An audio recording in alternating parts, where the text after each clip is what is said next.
Welcome everyone, and thank you for joining us today to talk about angel investment and what that might look like post the COVID-19 pandemic.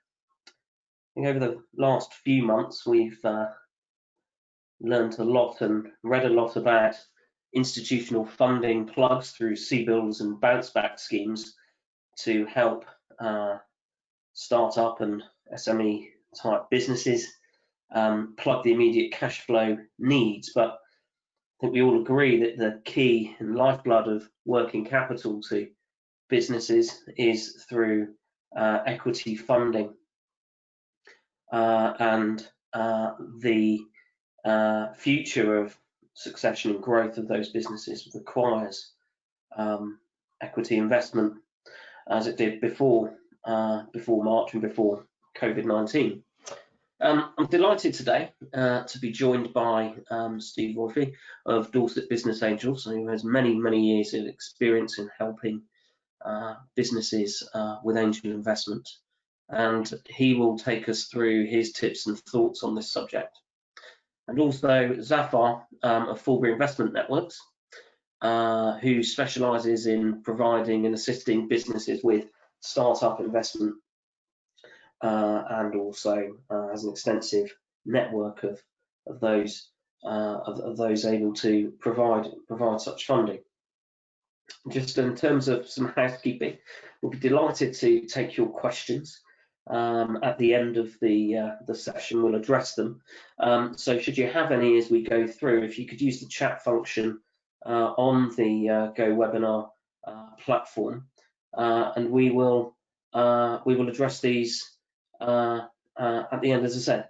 So without further ado, if I could hand you over to Steve. Steve, thank you for your time today, and over to you.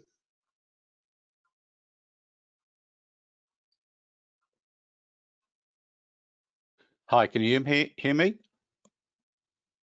Okay. Okay, right. Well, good morning, and my name is Steve Royffe. Let's go back to the slide first. Right. Start again. Good morning, and my name is Steve Royffe. I thought it might be helpful to give you a short overview of the investor's perspective of angel funding. I've been a director of Dorset Business Angels since its formation in 2012, and we are based in Bournemouth. I'm also involved with a number of other UK and overseas angel networks. So, what is angel funding? An angel investor is usually a high net worth individual who makes their own decisions on where to invest their own money. Angel investing is equity finance. Equity finance means that you sell part of your company in exchange for money, which you then invest to grow your company. So, how does angel finance work? Angels can invest alone or as part of a syndicate, such as an angel network.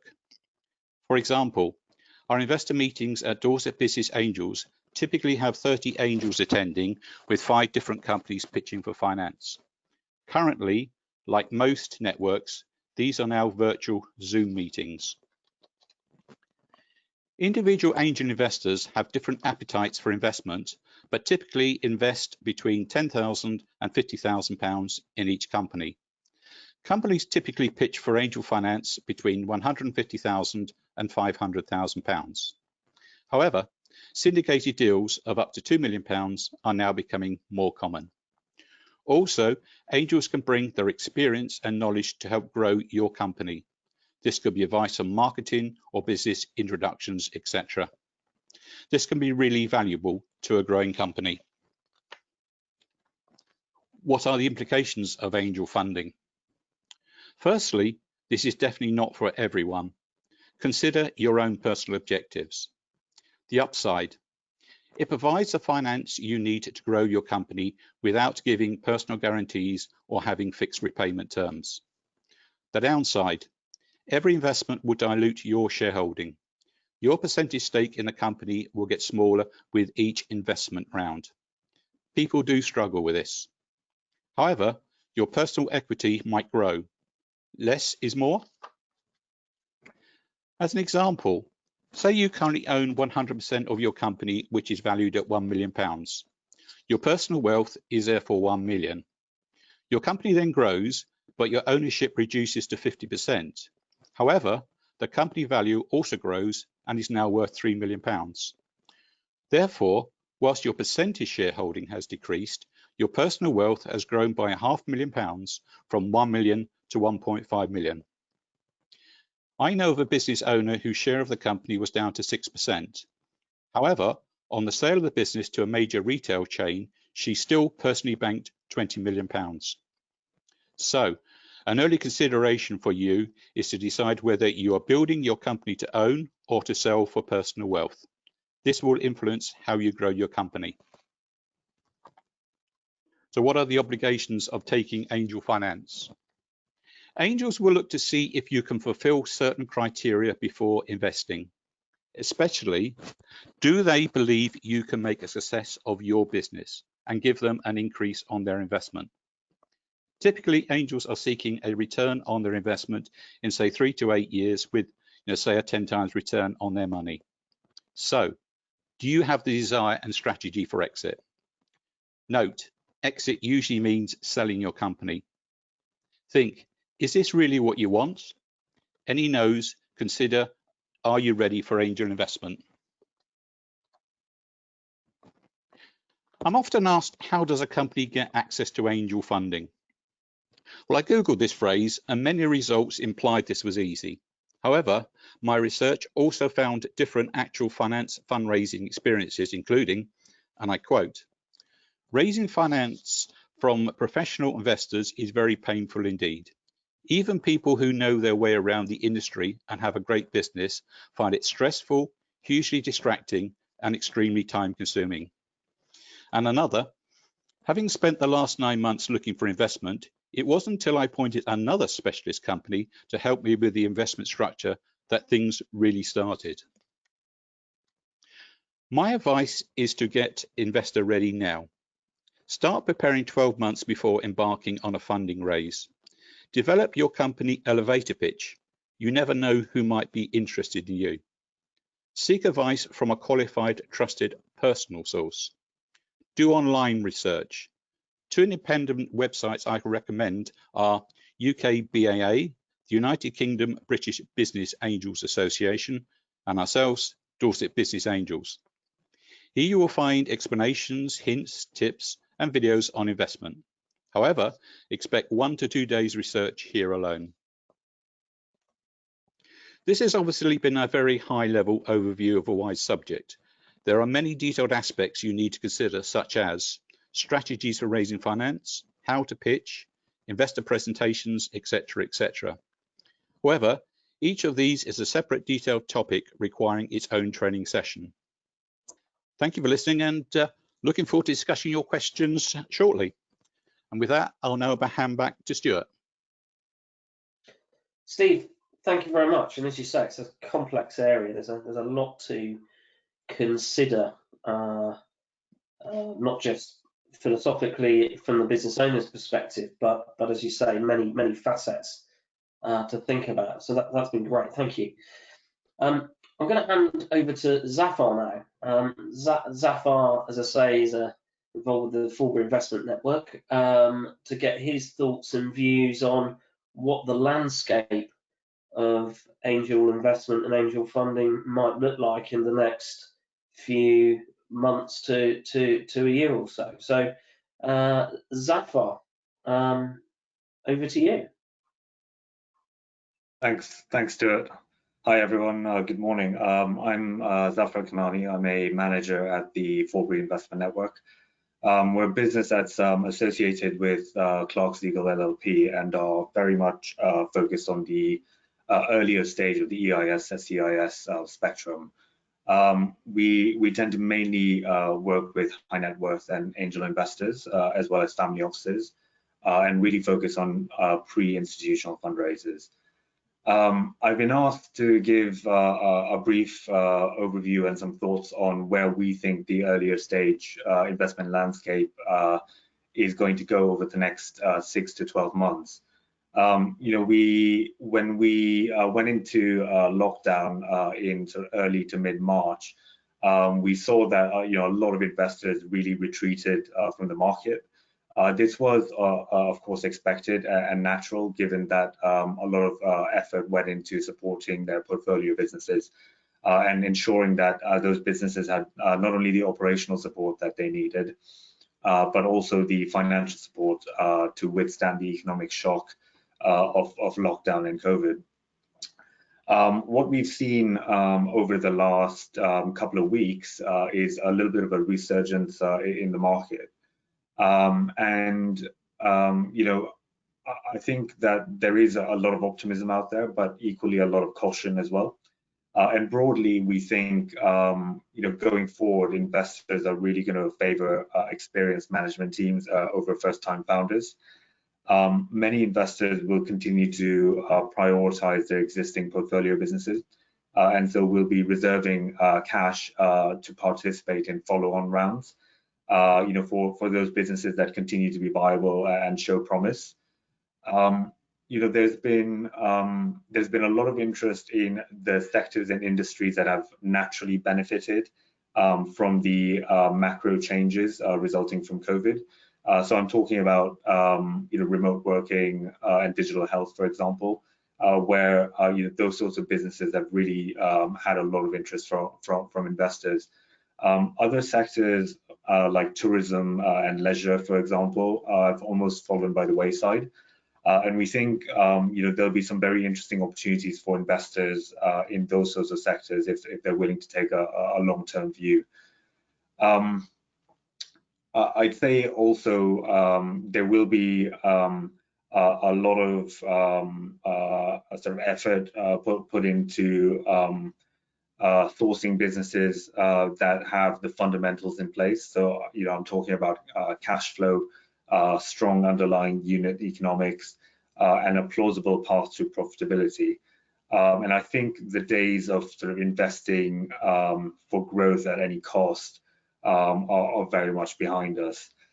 One of the final points I'd make as well is around deal terms. It is very much an investor's market at the moment. So I would not be surprised to see terms being relatively investor biased going forward. So terms like liquidation preferences and anti-dilution preferences, for example, will, I think, become more common. In summary, really, in a relatively cautious macro environment, we think deal volume will be lower. There will be downward pressure on valuations. And for businesses that are looking to raise additional rounds of capital, I would not be surprised to see if we saw down rounds or flat rounds becoming more common.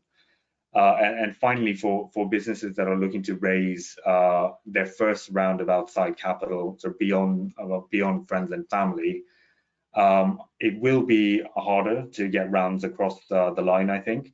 And this kind of goes back to the point I made earlier around strong fundamentals, so strong unit economics, and really businesses that make sense as fundamental businesses rather than opportunities that aren't strong on the fundamentals. And I think there is a little bit of a distortion because of the EIS, SEIS market, where businesses that perhaps shouldn't be funded are being funded. But I think I'll stop there, Stuart, and I'll look forward to continuing during the Q&A. Thank you, Steve. Thank you, Zafar. Some very interesting points there, and I can see from the questions that have come in that it's provoked discussion and thought amongst you all, which is great. Very topical. If I could, before I go on to questions, if I could just make a couple of observations, if I may, Steve, just picking up a couple of things you said in your presentation there. I have a lot of experience of lecturing startup-based businesses and supporting startups through various accelerator programs and angel investment programs myself. And you mentioned the need to start planning a good 12 months ahead, if possible, for your growth.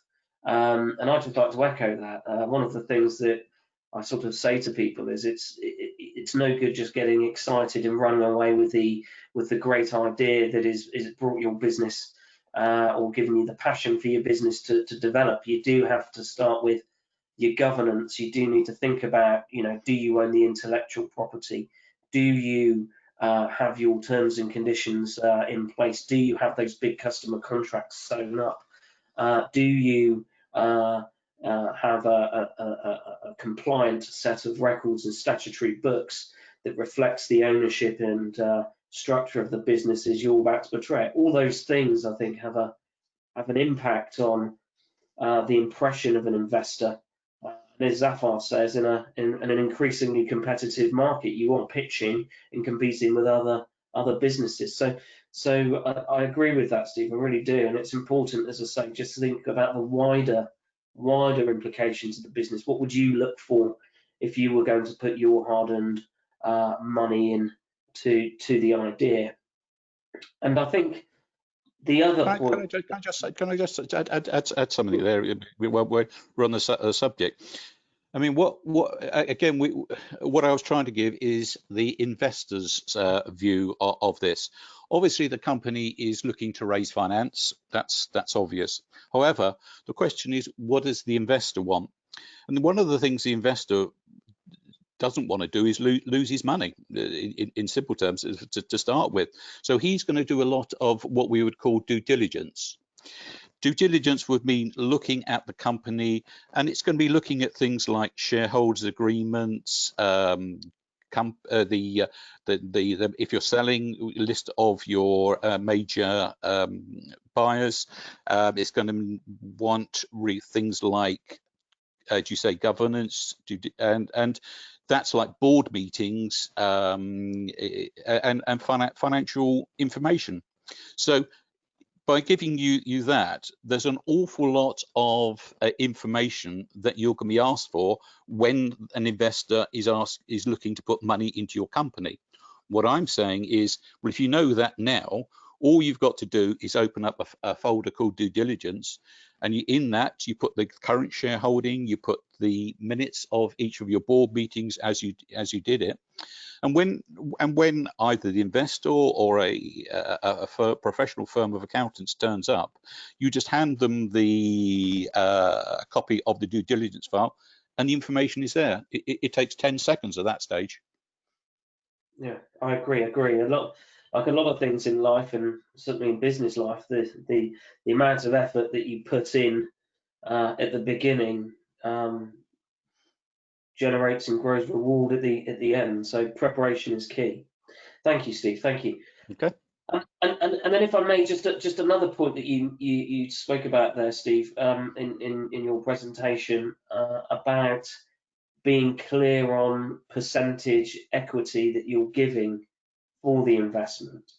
That's a really important one. In my experience, what I often say to people is angel investment is the start of maybe 2 or 3 or maybe 4 or 5 rounds of funding that you may need to get to before you can achieve an exit. And during that cycle, it's likely that you'll want to put in place options, share option schemes for the benefit of employees or key people.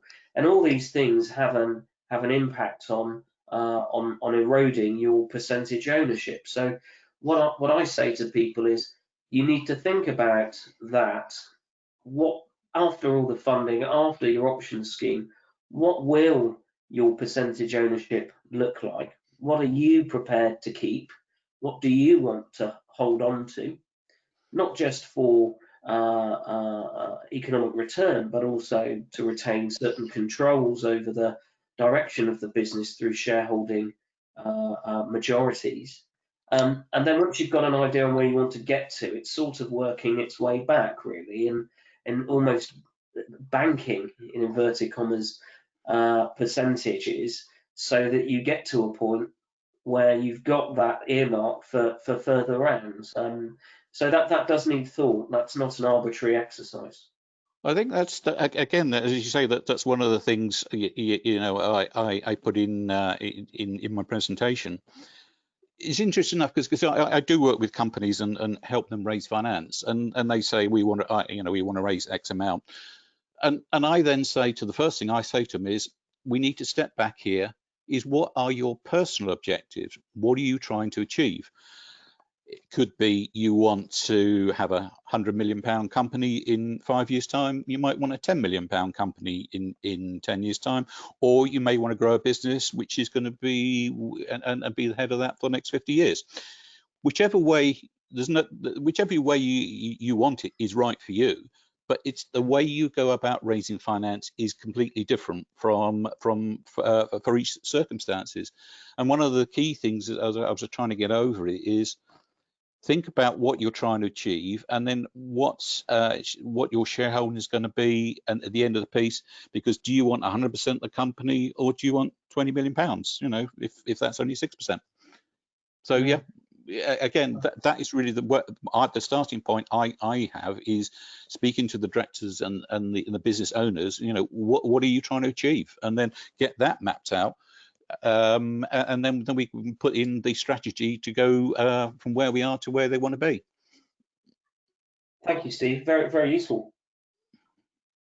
If I may, we've had a few questions. So if I may, I'd like to move on and pose those. I think the first one that I've got in, one for Zafar. I think Zafar, we've been asked.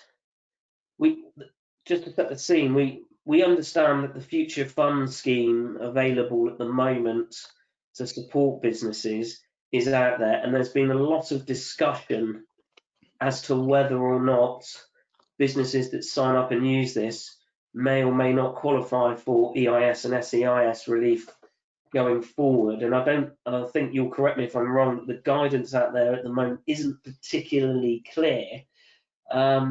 Zafar, can you elaborate for us? Give us any view as to what the implications of that may have on the relief? Yeah, sure, Stuart. I mean, the guidance is relatively clear in that the terms that government's offering as part of the future fund is on the basis of a convertible note. And the fact that there is, I think, an 8% interest rate attached to that note effectively means that it is not compliant with EIS SEIS because your EIS SEIS only works on the basis that you're dealing with ordinary shares.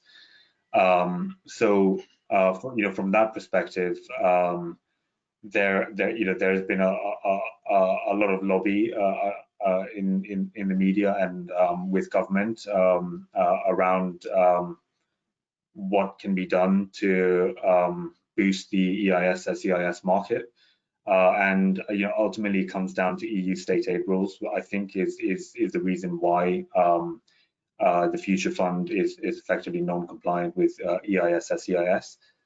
There is some sort of lobbying being done around changing the incentives to make them more attractive for EIS SEIS, but that's to be seen. Nothing's been changed as far as I'm concerned. Sounds like some more work to be done for an already stretched chancellor there. Thank you, Zafar. Thank you for that. One I think for Steve here. Steve, you going back to Dorset Business Angels, and your involvement and support. I've been asked, how do you guys operate in terms of, would you work with a business directly in terms of taking it to pitch stage and putting it forward to angels? Would you be able to introduce those angels? And if so, how do you structure your service in that regard? Two answers to that one is Dorset Business Angels doesn't do that. What we've, as I said, what we've got Dorset Business Angels have got a lot of information on the website to actually give you a lot of this information, and it's there free for you to do it yourself. If you're asking, do I personally work with companies and help them? Yes, I do personally do that, and the answer is that would be on a commercial basis. Okay, no, that's useful. Thank you.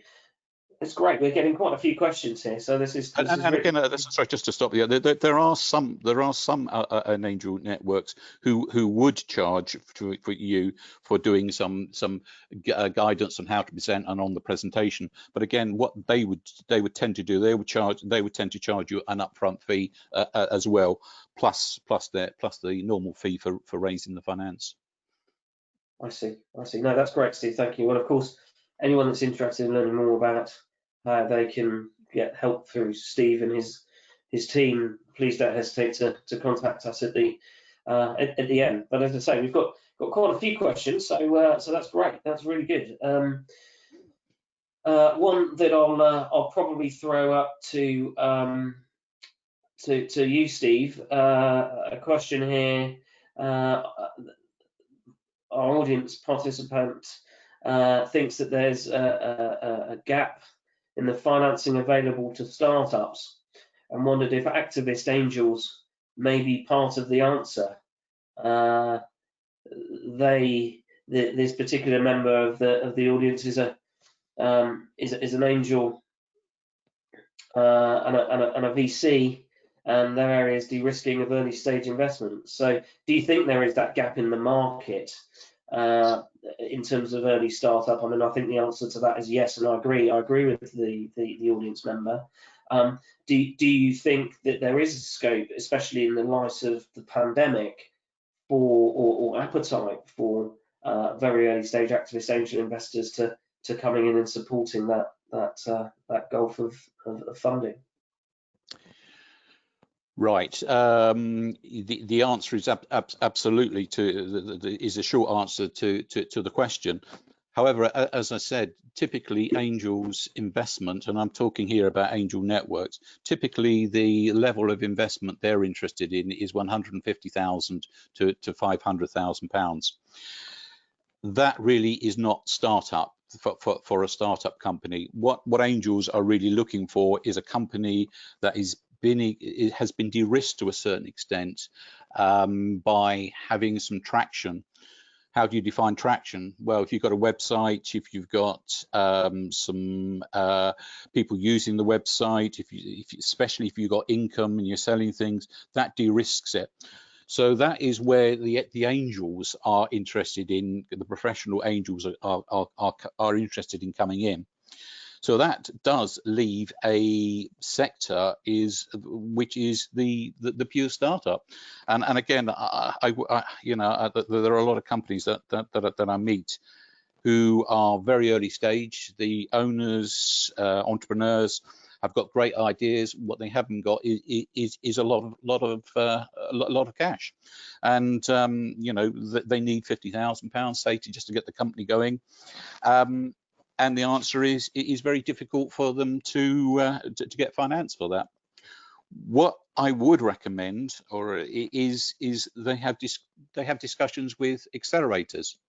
Accelerators will actually help them get from being a pure startup to a business that has been de-risked and has got some traction, and they may be able to introduce you to some very early funding, small scale funding.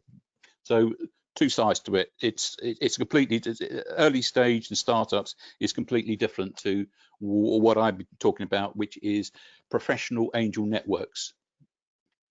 Okay, thank you, Steve. Zafar, any thoughts on? Yeah, I'd add just a point to Steve's point around the very sort of early stage pre-angel accelerator type businesses. Another potential route to funding is friends and family. We've worked with lots of businesses that have raised angel, sort of professional angel money, high net worth money, after they've gone and raised sort of 50K type money from friends and family. Okay, thank you, Zafar. Another question that I've been asked, are there any specific revenue or profitability levels that you would associate with angel funding? So I think the question is, is there a sort of de minimis before angel investing would be considered, and is there a sort of maximum by which time you may well approach a more sophisticated, if I can put it that way, level of funding through private equity or institutional lending? Zafar, any views? Yeah, I mean, I think there's no sort of simple answer to this, but I think fundamentally, if a business is looking to raise capital from a high net worth or angel investor, I think by definition it's very unlikely they're going to be profitable. And again, this goes back to the point that Steve made earlier: is actually what are you as a founder or management team trying to achieve with this business? In terms of, sorry, Stuart, you said profitability, and what was the other metric? Revenue / profitability level. So I guess turnover and profit numbers. Yeah. Yeah.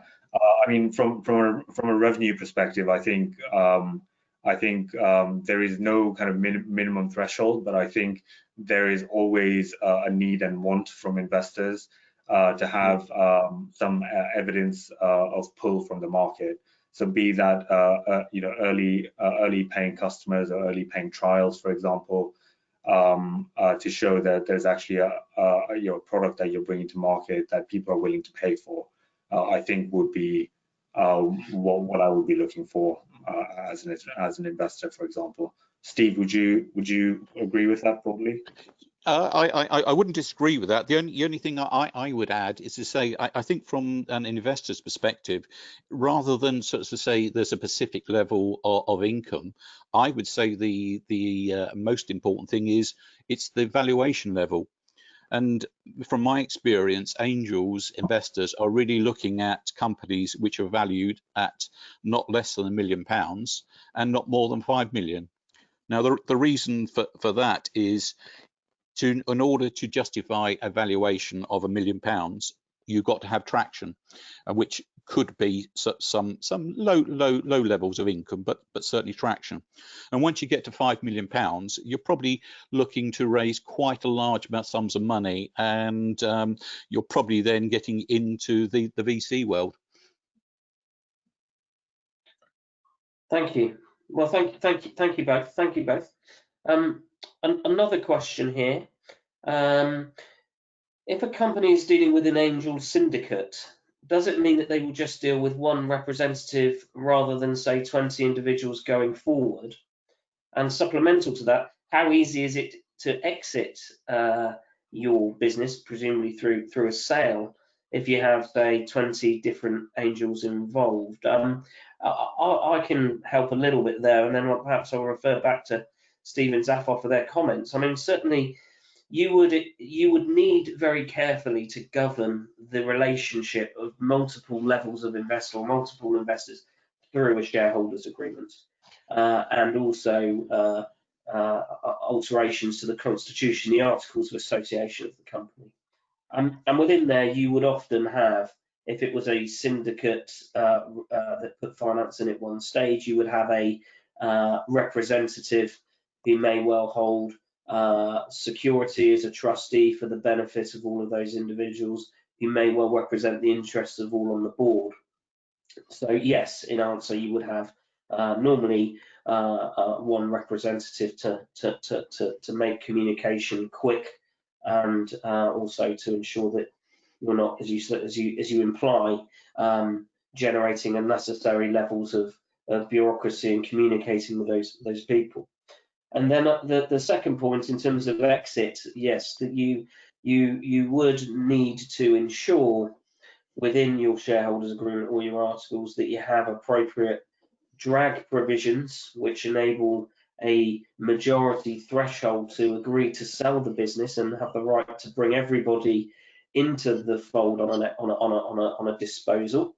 And similarly, there's things called tag-along provisions, which are a right to protect the interests of minorities, to make sure they're not, one of a better phrase, left out in the cold in the event the majority agree to sell the business. So yes, it's important is your investment structure and the involvement of those individuals grows, and the business becomes something other than yours, that your constitution and your constitutional documents such as shareholders agreements and articles of association reflect that and enable the majority to control the direction.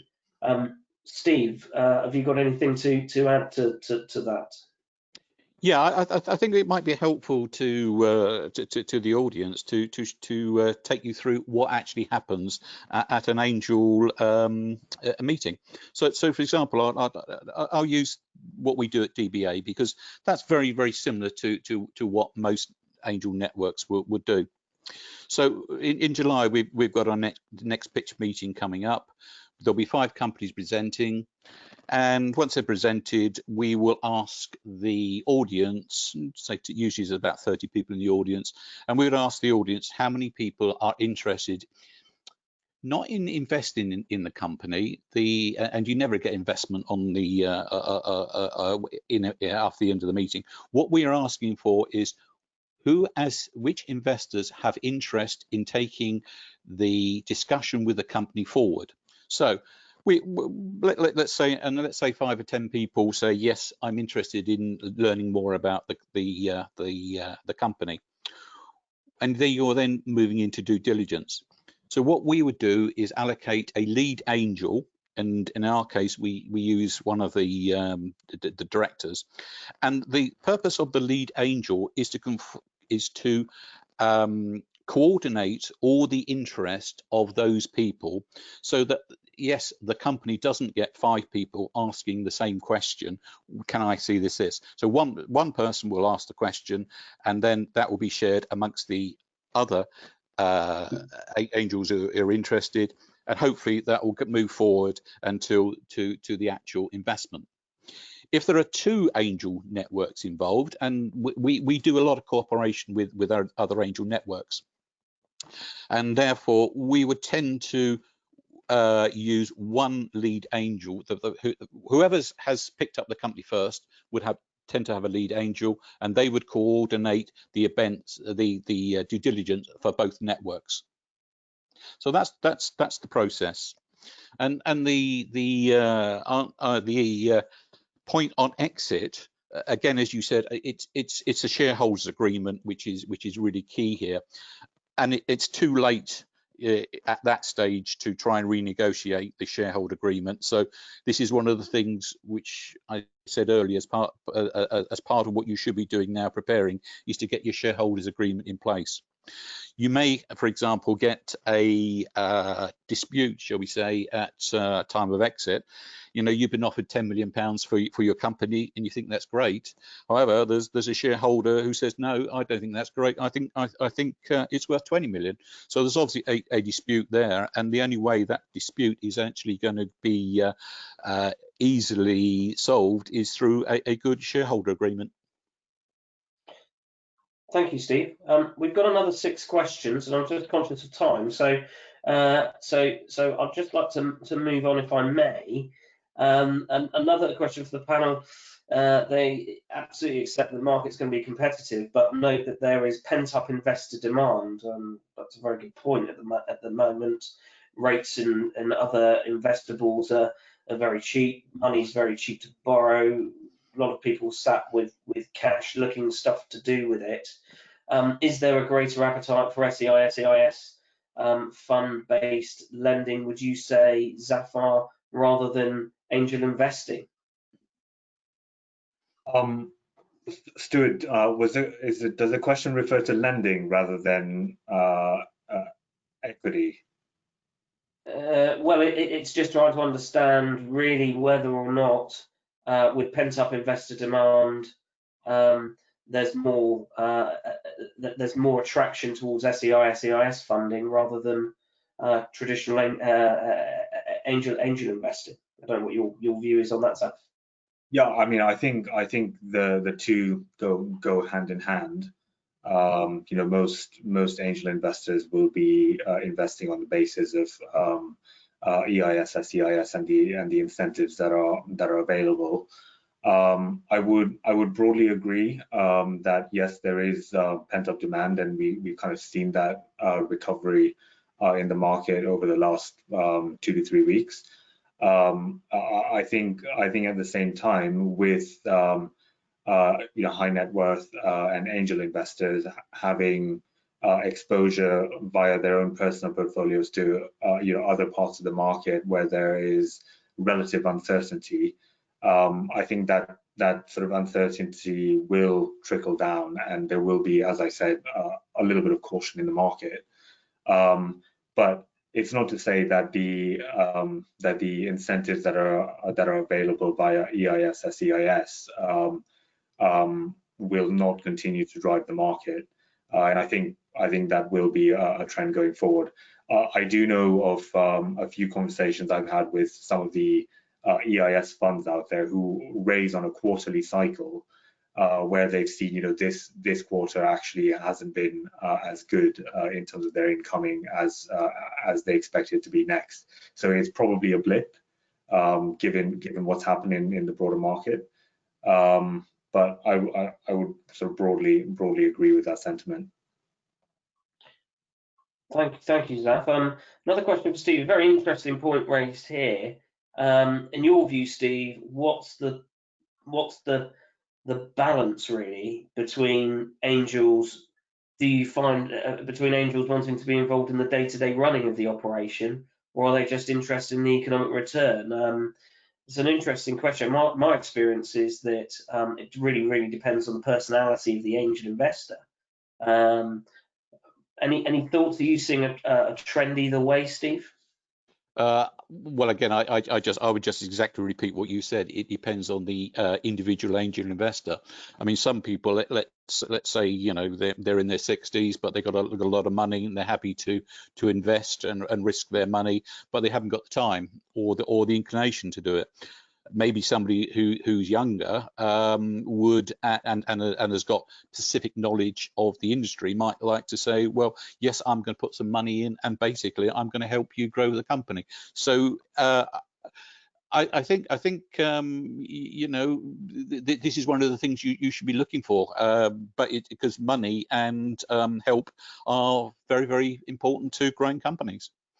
Yeah, thanks, Steve. And also, in my view, it also goes down to what are you looking from the investment? There are very skilled, these guys often, or people quite often have made it really. They've been where you've been, and they are the success story, and therefore the involvement that they can the value that they can add by getting involved at board and strategic level of the business.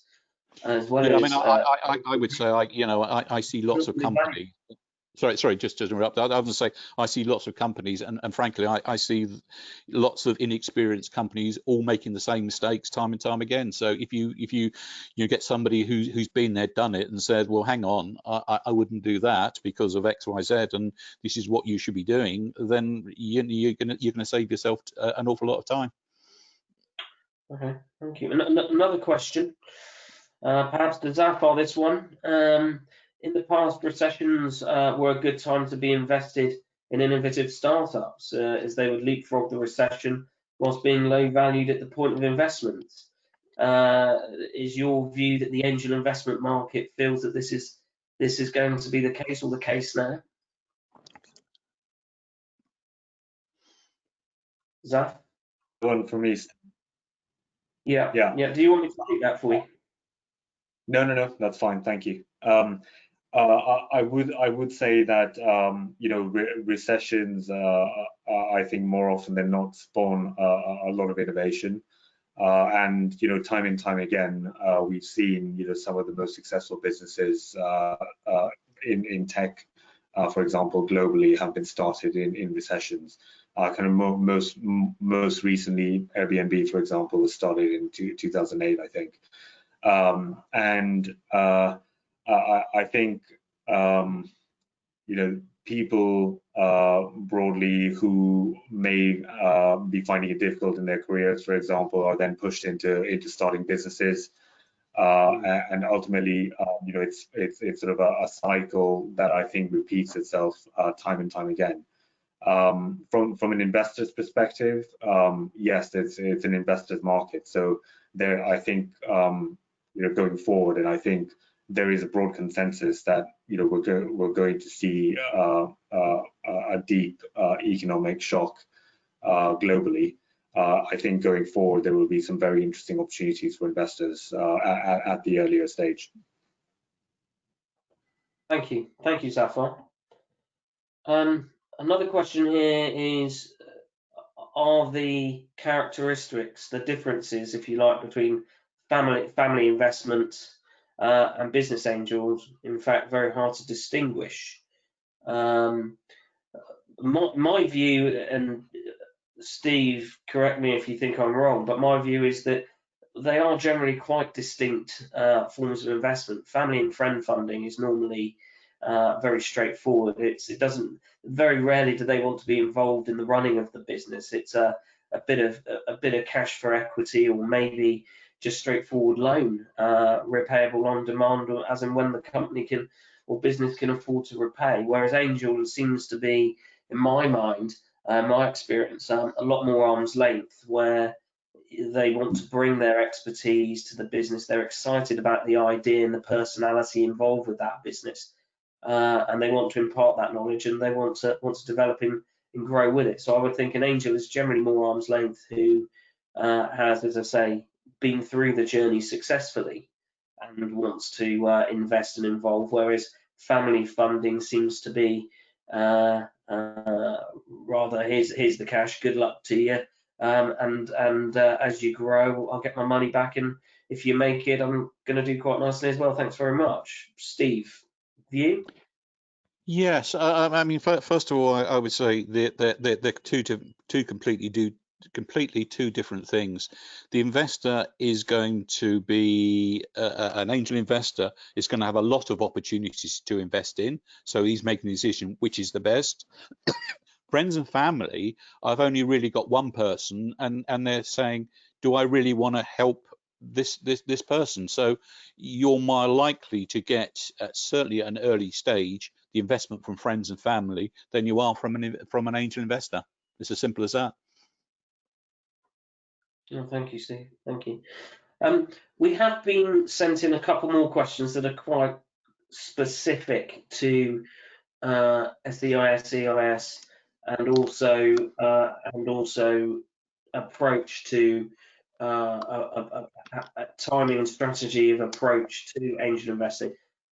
Given the detailed nature of those, I don't want those audience members to think that I'm ducking or avoiding your specific questions.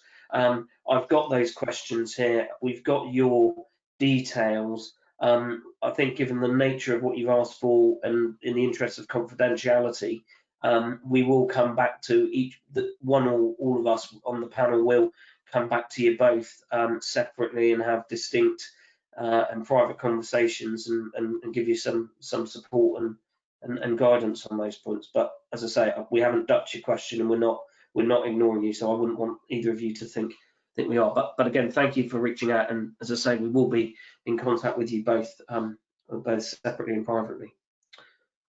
Right. Well, thank you both. That was I thought that was very, very, very useful. And thank you very much to our audience for putting forward questions. There's nothing worse than doing these or being involved in them where people don't ask any questions and you're not sure whether anyone's listening. But thank you very much for your contributions, and thank you very much to Steve and Zafar for their insight. A fascinating topic, a fascinating subject, one that always interests me and really, the lifeblood of why I do what I do. And thank you. So please stay tuned. Please keep following us on LinkedIn. Please keep following us on social media. We will be doing more and more of these webinars on topics that we think might be of interest to you and the SME sector and startups generally. And we'd love to welcome you back to discuss and involve you in those discussions. So without further ado, I suppose I'm just left now to say thank you very much again. Thank you to Steve, thank you Zafar. Thank you all for your time today. Yeah, I just want to say, you know, I genuinely hope that was I hope that was useful. That I was trying to give you some insight, and so I genuinely hope that was useful. And I think you did, Steve. I think you did. Thank you. And of course, any questions, I think I'm right in saying that we'd happily welcome any further discussions with any of you. So please don't hesitate to contact us. So that just leaves me to say, stay safe and keep well and keep working hard, and all the very best. Until next time, bye for now. Thank you. Bye.